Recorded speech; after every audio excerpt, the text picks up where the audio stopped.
اعوذ باللہ من الشیطان الرجیم بسم اللہ الرحمن الرحیم الحمد للہ رب العالمین والصلاة والسلام علی سید الانبیاء والمرسلین وخاتم النبیین اللہم صلی علی سیدنا مولانا محمد نبی الامی وآلہ واصحابہ واہل بیتہ واتباعہ وبارک وسلم وصلی علیہ۔ معزز ناظرین، السلام علیکم ورحمۃ اللہ وبرکاتہ۔ جاذب پبلیکیشنز میں خوش آمدید۔ میں محمد سعید جاذب آپ کی خدمت میں حاضر ہوں۔ تعلیم القرآن کا سلسلہ جاری ہے اور پیش خدمت میں ہیں سورۃ النساء کی تفصیلات و تشریحات۔ آج کی نشست میں سورہ نساء کی آیت نمبر 20، 21 اور 22 شامل ہیں۔ ارشاد باری تعالیٰ ہے وَإِنْ أَرَدْتُمُ اسْتِبْدَالَ زَوْجٍ مَّكَانَ زَوْجٍ وَآتَيْتُمْ إِحْدَاهُنَّ قِنْطَارًا فَلَا تَأْخُذُوا مِنْهُ شَيْئًا أَتَأْخُذُونَهُ بُهْتَانًا وَإِثْمًا مُّبِينًا وَكَيْفَ تَأْخُذُونَهُ وَقَدْ أَفْضَىٰ بَعْضُكُمْ إِلَىٰ بَعْضٍ وَأَخَذْنَ مِنكُم مِّيثَاقًا غَلِيظًا وَلَا تَنكِحُوا مَا نَكَحَ آبَاؤُكُم من النساء إلا ما قد سلف إنه كان فاحشة ومقتا وساء سبیلا۔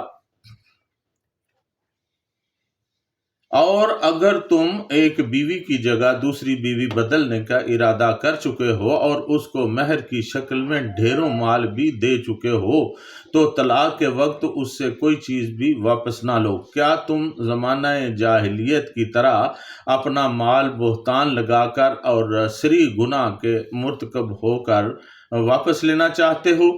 اور تم ایسا کیسے کر سکتے ہو اور حالانکہ تم ایک دوسرے سے تنہائی میں مل چکے ہو یا صحبت بھی کر چکے ہو اور وہ تم سے پختہ عہد لے چکی ہیں، اور جن عورتوں کو تمہارے باپ دادا نکاح میں لے چکے ہوں ان سے نکاح نہ کرو سوائے اس کے جو پہلے گزر چکا، وہ تمہیں معاف ہے۔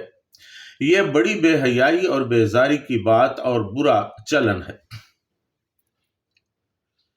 وَإِنْ أَرَدْتُمُ اسْتِبْدَالَ زَوْجٍ مَّكَانَ زَوْجٍ وَآتَيْتُمْ إِحْدَاهُنَّ قِنْطَارًا فَلَا تَأْخُذُوا مِنْهُ شَيْئًا۔ اور اگر تم ایک بیوی کی جگہ دوسری بیوی بدلنے کا ارادہ کر چکے ہو اور اس کو مہر یا کسی اور شکل میں ڈھیروں مال بھی دے چکے ہو، یعنی اگر کوئی شخص اپنی بیوی کو بغیر کسی وجہ کے طلاق صرف اس لیے دینا چاہتا ہے کہ کسی دوسری عورت سے شادی کرے تو اس کے لیے جائز نہیں کہ اس نے جو مہر دیا ہو، خواہ وہ بہت بڑا خزانہ ہی کیوں نہ ہو، واپس لینے کے لیے ایسے حالات پیدا کرے کہ بیوی مجبور ہو کر طلاق لینے کے لیے مہر یا مہر کا کچھ حصہ واپس لے لے۔ اللہ تعالیٰ نے اسے کھلا ظلم قرار دیا ہے۔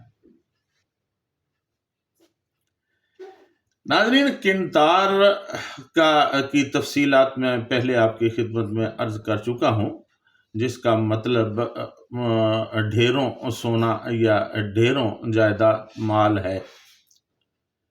مولانا عبد الرحمن کیلانی رحمۃ اللہ علیہ یہاں پر لکھتے ہیں کہ یہاں دینے سے مراد صرف حق مہر ہی نہیں، اس کے علاوہ بھی جو کچھ تم اپنی بیویوں کو دے چکے ہو وہ ہرگز واپس نہ لو۔ بیوی کو تو خیر حق بھی ہوتا ہے، انسان اگر کسی دوسرے شخص کو کوئی چیز دے تو پھر اسے واپس نہیں لینی چاہیے، کیونکہ رسول اللہ صلی اللہ علیہ وسلم نے فرمایا کہ اپنے صدقہ، اور دوسری روایت میں یہ بھی ہے کہ اپنے ہبہ کی ہوئی چیز کو واپس لینے والا اس کتے کی طرح ہے جو کیا کر کے چاٹ لیتا ہے۔ استغفر اللہ۔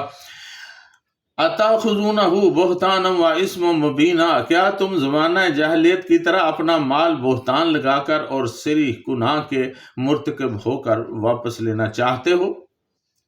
علامہ قاضی ثناء اللہ پانی پتی رحمۃ اللہ علیہ یہاں پر لکھتے ہیں کہ بہتان ان کا معنی ہے باطل قول یعنی تہمت لگانا۔ باطل فعل میں بھی اس کا استعمال ہوتا آیا ہے، یہاں باطل فعل ہی مراد ہے، اسی لیے بہتانن کا تفسیری معنی ظلمن کیا گیا ہے۔ بعض روایات میں آتا ہے کہ جب کوئی شخص سابق عورت کی جگہ جدید عورت سے نکاح کرنا چاہتا تھا تو پہلی عورت پر تہمت لگاتا تھا تاکہ وہ مجبور ہو کر کچھ مال دے کر اپنی گلو خلاصی کرا لے۔ اس صورت میں بہتانن سے باطل قول مراد ہوگا۔ اتاخذونہ میں استفہام انکاری ہے، یعنی ایسا نہ کرنا چاہیے یا ایسا کرنے کی کوئی وجہ نہیں ہے۔ ناظرین، امام فخر الدین رازی رحمۃ اللہ علیہ فرماتے ہیں کہ زمانہ جاہلیت کی ایک رسم یہ تھی کہ جب کوئی آدمی دوسری شادی کرنا چاہتا تو وہ پہلی بیوی پر زنا کی تہمت لگاتا، اس طرح اس کو مجبور کر دیا جاتا کہ وہ اس کو مال دے کر طلاق حاصل کر لے۔ اس سے مسلمانوں کو روکا گیا ہے۔ یورپ آج بھی وہی کر رہا ہے جو اسلام سے پہلے جاہل عرب کیا کرتے تھے۔ اس سے معلوم ہوتا ہے کہ جاہلیت خواہ نئی ہو یا پرانی، اس کا مزاج ایک ہی ہے۔ وَكَيْفَ تَأْخُذُونَهُ وَقَدْ أَفْضَىٰ بَعْضُكُمْ إِلَىٰ بَعْضٍ وَأَخَذْنَ مِنْكُمْ مِيثَاقًا غَلِيظًا، اور تم ایسا کیسے کر سکتے ہو حالانکہ تم ایک دوسرے سے تنہائی میں مل چکے ہو یا صحبت بھی کر چکے ہو اور وہ تم سے پختہ عہد لے چکی ہے۔ افضا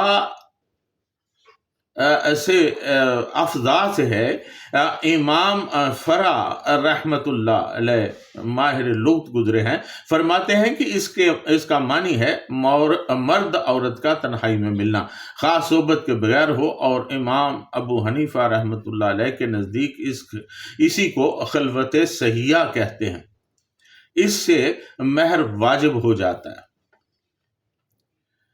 ناظرین، امام شافعی رحمۃ اللہ علیہ کے نزدیک افضا سے کنایتاً جمع مراد ہے، اس لیے انہوں نے مذکورہ آیت کا ترجمہ یوں کیا ہے تم جمع کر چکے ان سے۔ یہاں امام شافعی رحمۃ اللہ علیہ کے دو قول ہیں۔ ظاہر ترین قول یہ ہے کہ صرف خلوت سے مہر پختہ نہیں ہوتا اگر جمع نہ کیا ہو۔ اس بنا پر انہوں نے فرمایا کہ اگر خلوت سیاح ہو گئی اور جمع نہ کیا مگر جمع سے کوئی طبی اور شرعی امر مانے نہ تھا پھر طلاق دے دی تو نصف مہر کی ادائیگی واجب ہے۔ امام اعظم ابو حنیفہ رحمۃ اللہ علیہ اور امام احمد رحمۃ اللہ علیہ نے فرمایا کہ خلوت سیاح سے پورا مہر پختہ ہو جاتا ہے خواہ جمع نہ کیا ہو۔ افضا کا معنی ہے فضا یعنی صحرا میں داخل ہو جانا، یہاں فضا میں داخل ہونے سے مراد ہے خالی مکان میں جہاں کوئی روک ٹوک نہ ہو داخل ہو جانا۔ امام مالک کے نزدیک بھی خلوت سیاح بغیر جمع کے موجب مہر ہو جاتی ہے بشرطے کہ خلوت کی مدت طویل ہو۔ عبد الرحمن بن قاسم بن محمد بن ابی بکر رحمۃ اللہ علیہ المشہور ابن جوزی نے طول مدت کی حد 1 سال بیان فرمائی ہے۔ ناظرین، مولانا عبدالحمید سواتی رحمۃ اللہ علیہ فرماتے ہیں کہ اکثر ائمہ کرام رحمۃ اللہ علیہم نے فرمایا ہے کہ مہر کی مکمل ادائیگی کے لیے میاں بیوی کے درمیان ہم بستری ضروری ہے، مگر امام ابو حنیفہ رحمۃ اللہ علیہ فرماتے ہیں کہ ہم بستری ضروری نہیں۔ اگر زوجین کو خلوت سیاح حاصل ہو گئی ہو تو مہر کی ادائیگی لازم ہو جاتی ہے، اور خلوت سیاح سے مراد یہ ہے کہ میاں بیوی کسی ایسی جگہ اکٹھے ہو جائیں کہ ان کے درمیان کوئی چیز ہم بستری میں مانے نہ رہے، اگرچہ فی الحقیقت ہم بستری واقع نہ ہوئی ہو۔ میثاق غلیظ کے متعلق رسول اللہ صلی اللہ علیہ وسلم نے حجۃ الوداع کے خطبہ میں فرمایا تھا، وَاسْتَحْلَلْتُمْ فُرُوجَهُنَّ بِكَلِمَاتِ اللَّهِ، یعنی اللہ تعالیٰ کے حکم اور قانون سے عورتیں تم پر حلال ہوئی ہیں، تمہارے ساتھ ان کا عقد نکاح ہوا ہے، لہٰذا تم عورتوں کے حقوق سے متعلق اللہ تعالیٰ سے ڈرتے رہو اور ان کے ساتھ زیادتی نہ کرو، ان پر بہتان لگا کر ان کی حق تلفی نہ کرو۔ جب وہ تمہارے عقد میں آ چکی اور تم ان سے پورا فائدہ اٹھا لیا تم نے، تو ان کے مہر ان کو لوٹا دو۔ وَلَا تَنْكِحُوا مَا نَكَحَ آبَاؤُكُم مِّنَ النِّسَاءِ إِلَّا مَا قَدْ سَلَفَ إِنَّهُ كَانَ فَاحِشَةً وَمَقْتًا وَسَاءَ سَبِيلًا، اور جن عورتوں کو تمہارے باپ نکاح میں لے چکے ہوں ان سے نکاح نہ کرو سوائے اس کے جو پہلے گزر چکا، وہ تمہیں معاف ہے۔ یہ بڑی بے حیائی اور بیزاری کی بات ہے اور برا چلن ہے۔ ناظرین، یہاں آباؤکم سے مراد تمہارے باپ دادا وغیرہ ہیں۔ تمام علماء اس بات پر متفق ہیں کہ آبا سے مراد اصولی رشتے ہیں، خواہ وہ ددیالی ہوں یا ننیالی، یعنی باپ دادا یا نانا وغیرہ سے۔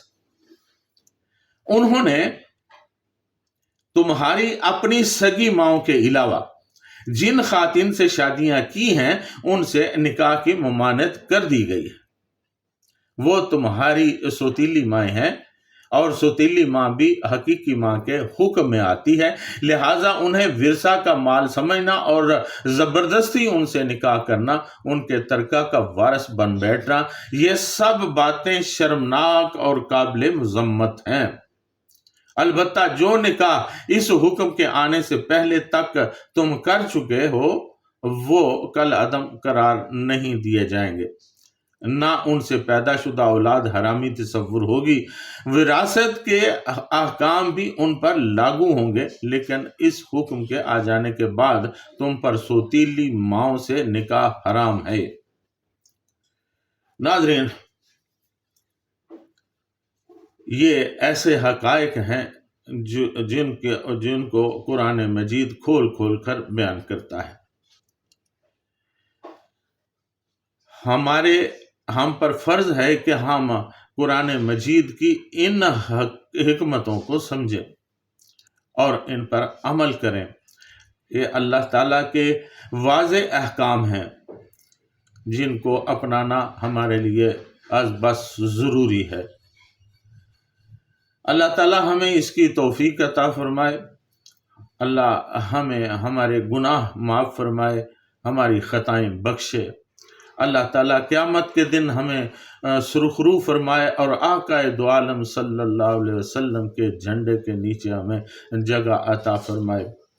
اس کے ساتھ ہی آج کی نشست میں اجازت، وما علینا الا البلاغ المبین۔